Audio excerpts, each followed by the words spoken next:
Nos remontaremos al siglo XVII en Inglaterra, cuando se acrecienta la persecución religiosa. El rey Jacobo I quería que toda la población se sometiera a los preceptos anglicanos. En el 1606, la comunidad de Scrooby, un pueblito en Inglaterra, no estaba de acuerdo con los ritos de la iglesia inglesa, pues lo veían demasiados parecidos a los de los católicos.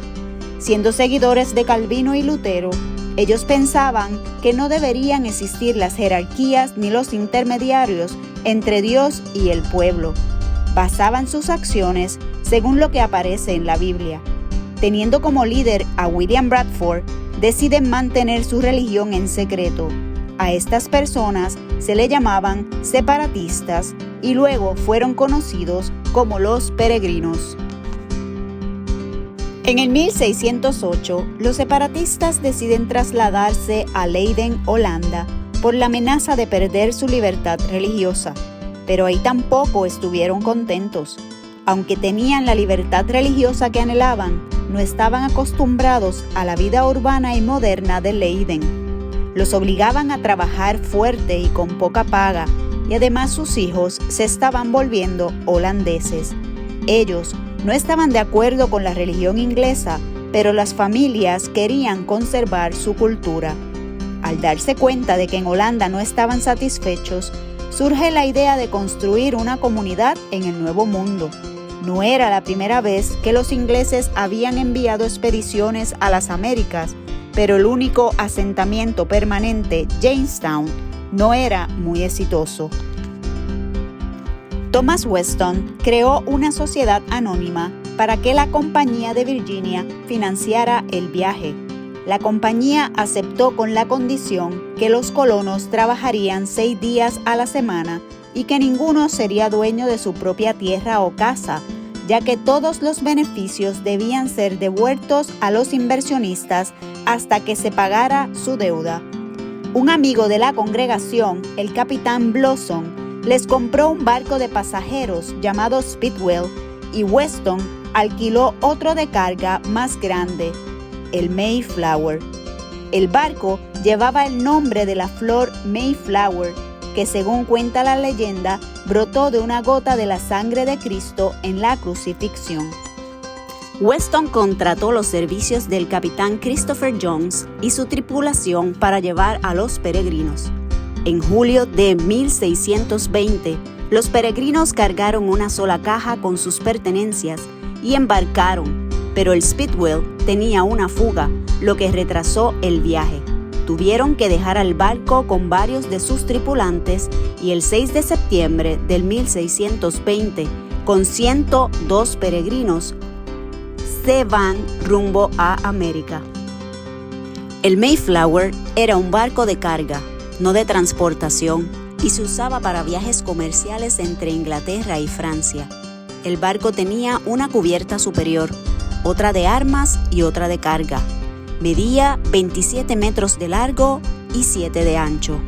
La cubierta intermedia no tenía ventanas y el techo era de 1.5 metros de altura, sin letrinas ni habitaciones privadas.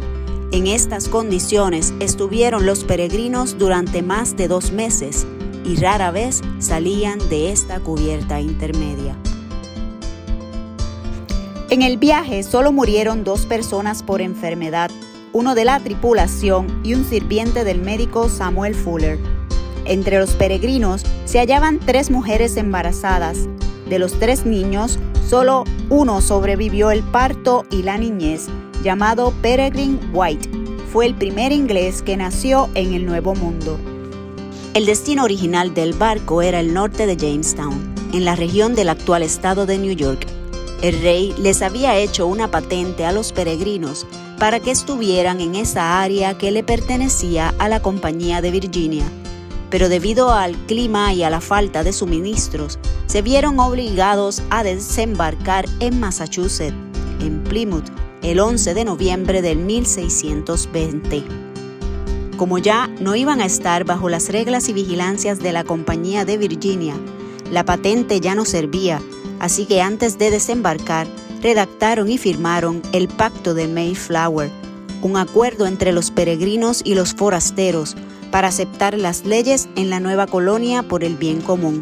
Fue firmado por 41 de los pasajeros varones a bordo y con ello termina el viaje arduo de 2 meses sobre el mar.